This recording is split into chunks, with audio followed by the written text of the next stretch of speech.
Kita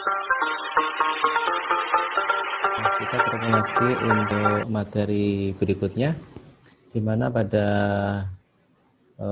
pertemuan-pertemuan sebelumnya, di video-video sebelumnya kita sudah belajar satu bab, yaitu berkaitan dengan metode pencarian akar kuadrat, di mana dalam bab tersebut kita sudah mempelajari beberapa metode ya, diantaranya metode grafik, kemudian metode bisection, metode false position, kemudian metode yang terbuka itu ada metode iterasi, kemudian metode Newton-Raphson, dan metode sekant. Saya kira Anda sudah memahami dari mulai ide dasarnya, kemudian Anda juga sudah mempelajari berkaitan dengan persamaan-persamaannya, kemudian Anda juga sudah mempelajari berkaitan dengan kelemahan, kelebihan, algoritma, flowchart, dan juga mungkin Anda sudah bisa membuat program secara efisien dan efektif. Nah, untuk pertemuan kali ini, pada bab kali ini, kita akan belajar bersama berkaitan dengan metode untuk penyelesaian persamaan aljabar linier. Di mana dulu sudah di pengantar kita sampaikan, kita bisa mencari penyelesaian sebuah persamaan aljabar linier itu bisa menggunakan analitis. Ya, analitis kita bisa menggunakan cara-cara yang matematis sederhana, kita jabarkan ya, di mana misalnya kita punya X plus Y sama dengan sekian, 2X min 2Y, kita akan mencari X, Y, Z. Kita bisa dengan mudah menggunakan apa kemarin, dengan substitusi bisa, dengan eliminasi juga bisa, atau gabungan antara substitusi, eliminasi. Nah, pada kesempatan kali ini kita akan belajar bersama bagaimana kita menggunakan solusi numerik. Kita gunakan solusi numerik untuk menyelesaikan persoalan-persoalan jika memang kita mengalami kesulitan dalam menyelesaikan secara analitis, atau sebenarnya analitis bisa kita lakukan, tapi kita ingin gunakan dengan metode numerik. Ya. Nah, di sesi yang pertama nanti kita akan belajar sebuah metode, ya, di mana metode yang akan kita pelajari nanti untuk menyelesaikan sistem persamaan aljabar linier itu adalah metode Cramer. Ya, nanti ada dua metode yang kita kenalkan di sini untuk menyelesaikan sistem persamaan aljabar linier, yaitu metode Cramer ya, dan metode eliminasi Gauss ya, atau Gaussian ya. Nanti seperti apa perbandingan dua metode, kemudian bagaimana cara algoritmanya, dan kapan kita menggunakan metode Cramer dan kapan kita menggunakan eliminasi Gauss, kita akan bahas pada kesempatan kali ini. Ya, kita ketahui bahwa persamaan aljabar linier itu bisa kita tuliskan seperti itu.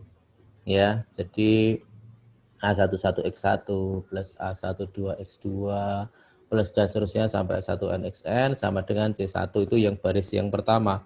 Sampai baris ke N, yaitu AN 1X1 plus AN2X2 plus dan seterusnya sampai ANNXN sama dengan CN. Kita memiliki N ya, yang tidak diketahui. Nanti kalau kita jabarkan, kita akan mencari sebenarnya A11, A12 sampai ANN itu berapa nilainya. Nah, itu yang kita harus cari nanti. Nah, apakah bisa kita selesaikan secara numerik atau hanya analisis saja bisa kita lakukan? Coba kita masuk ya. Nah, kita bisa menggunakan, kalau dulu istilahnya metrik ya, kita ditemu dengan cara metrik ya, kita bisa ubah dalam bentuk metrik ya, X1, X2 dan seterusnya. Itu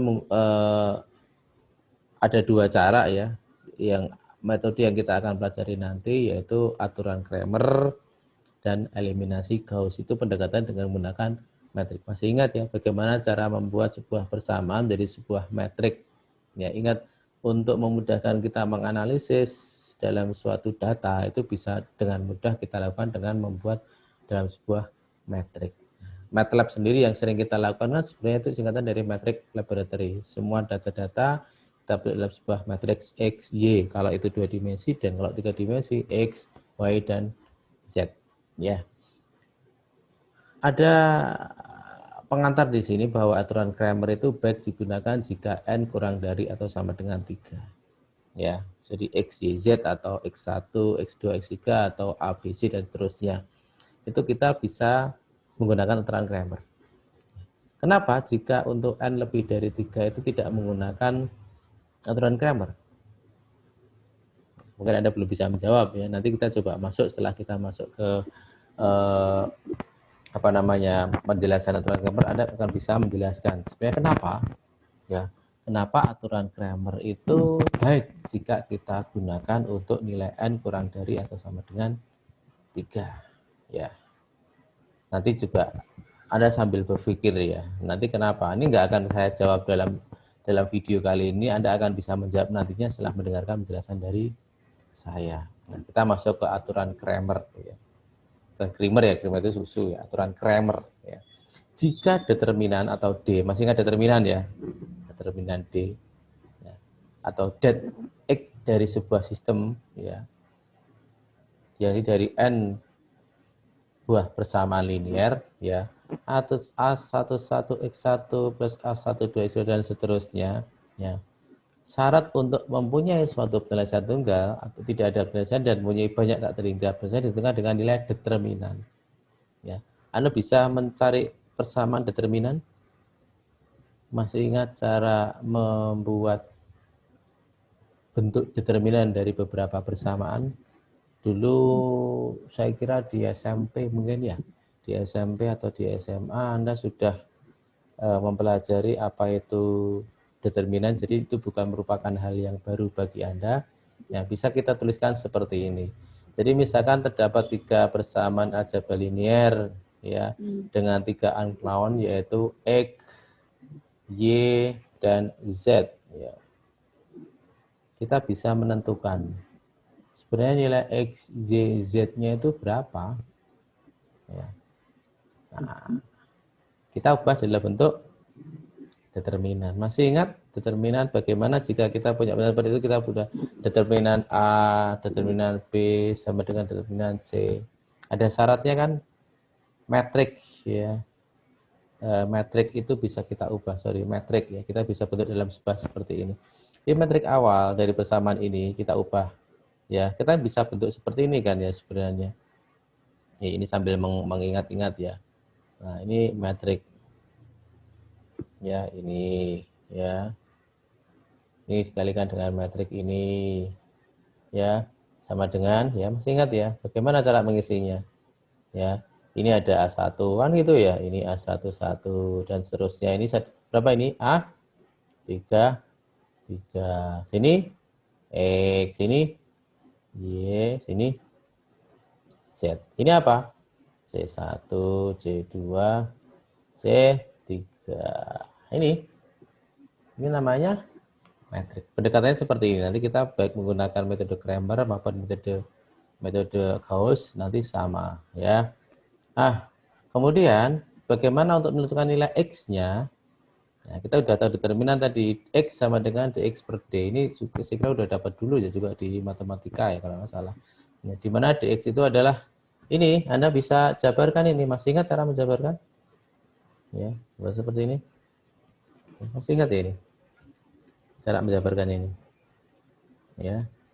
Kemudian yang ini juga dy per D sama dengan y sama dengan dy per D dengan dy sama dengan ini. Ya. A11, A13 bagian y-nya diganti dengan ini. Ya. Dx A12 bagian x-nya digantikan dengan di matrik paling kanan. Kemudian juga z ya. Z sama dengan jz per D sama dengan ini, dz-nya seperti ini. Ya. Yuk, Anda coba sambil pikirkan bagaimana cara menjabarkan ini. Ya, coba masih ingat bagaimana untuk menentukan determinan jika kita punya matrik 3 kali 3 seperti itu? Kita jabarkan dulu ya dengan cara seperti ini. Ya.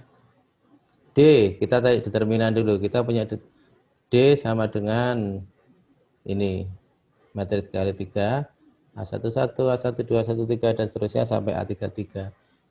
Kita jabarkan D sama dengan, nah ini ada matriks minor, masih ingat ya matriks minor. Jadi A1 kali si sini, A22 kali A33 dikurangi A32 kali A23 minus ini kali A21 kali A33 kurangi A31 kali A23 plus ini kali ini A21 kali A32 kurangi dan seterusnya. Kita tuliskan seperti ini. Ya, ini cara menjabarkan. Ini secara analitis kan ya. Nah, cara analitis, tapi kita bisa juga selesaikan secara numerik nanti. Nah, metode grammarnya seperti ini. Nah, demikian juga halnya Anda jabarkan untuk dx, dy, dz. Ini kami coba jabarkan untuk d ya. Anda jabarkan untuk nilai dx, dy, dan dz. Ya. Ini saya tuliskan. Kalau kita bikin flowchartnya dari metode Cramer, setelah Anda jabarkan D, dx, dy, dz, flowchartnya adalah seperti ini. Ya. Di bagian atas ini. Ya. Pertama, kita punya nilai koefisien dan konstanta kan ya. Ini adalah inputannya. Ya, inputannya ada A11, ya, A11, A12, A13 dan seterusnya sampai C3. Kemudian apa? Masukkan ke D. Tadi yang sudah kita jabarkan tadi. Jadi tadi penjabarannya secara matematis, persamaannya itu kita masukkan dalam program. Jadi harus ekstra hati-hati. Tanda minus, tanda positif itu harus benar-benar dicek. Salah memberikan tanda saja nanti Anda dalam memasukkan di program pasti hasilnya berbeda. Ya. Setelah ketemu D-nya kita cek. Ya. Ini apa? Masih ingat tanda seperti ini? Apa? Decision ya. Di decision, apakah D sama dengan 0? Jika D sama dengan 0, jika iya, maka nggak ada penyelesaian. Kenapa nggak ada penyelesaian? Ingat persamaan X sama dengan DY per X sama dengan DX per D. Kalau D sama dengan 0, berarti pembaginya kan 0. Kalau pembagiannya hasilnya tak berhingga. Berarti kalau Anda gunakan cara seperti ini dengan metode grammar tidak bisa. Kenapa? Karena D-nya sama dengan 0. Ya. Kalau D tidak sama dengan 0, maka Anda cari nilai DX, DY, DZ. Ini masukkan di programnya. Anda sudah jabarkan tadi menggunakan penjabaran matematis sederhana, ketemu persamaan D, DX, DY, DZ. Setelah sudah masukkan sini, maka dia akan menghitung sendiri kan di program itu. Ya, X sama dengan DX per D, Y sama dengan DY per D, Y sama dengan DZ per D. Kemudian masuk nilai X, Y, Z. Selesai. Stop. Berhenti di sini. Inilah metode Cramer. Sangat sederhana sekali. Ya, muncul pertanyaan sekarang. Yang tadi di awal tadi. Kenapa metode Cramer itu tidak baik jika digunakan N lebih dari 3? Ingat bahwa metode Cramer itu sebelum kita masuk di program, kita harus menjabarkan dulu ya. Kita jabarkan dulu persamaan D, DX, DY, DZ. Ya, pakai matriks minor seperti ini ya. Jika ternyata kita tidak bisa menjabarkan secara detail untuk N lebih dari 4, itu jadi kendala, jadi masalah ya. Masalahnya muncul kan sekarang. Analitisnya, persamaannya, kita nggak bisa menjabarkan secara analitis dulu. Coba Anda punya matriks 5 kali 5. Matriks 5 kali 5 berarti N-nya sama dengan 5 kan ya. Matriks 5 kali 5 Anda nyari D-nya. Anda jabarkan seperti ini. Ya. Ini matriks 3 kali 3 ya. Sekarang Anda jabarkan matriks 5 kali 5 nyari D-nya gimana? Bisa Anda jabarkan panjang sekali dan ketelitian sangat penting di sini tanda plus minusnya. Makanya tadi di awal bahwa kita jelaskan jika N kurang dari sama dengan 3, kita bisa menggunakan metode Cramer. Jika N lebih dari 3, kita kesulitan menggunakan metode hammer. Inilah metode yang pertama ya yang kita kenalkan untuk penyelesaian aljabar linear, yaitu metode Cramer ya. Lagi bahwa metode Cramer itu untuk mencari nilai N ya, sebuah nilai X, Y, Z atau A, B, C dari sebuah persamaan linear yang baik digunakan jika N kurang dari atau sama dengan 3. Karena kita harus menjabar dulu persamaan untuk determinannya.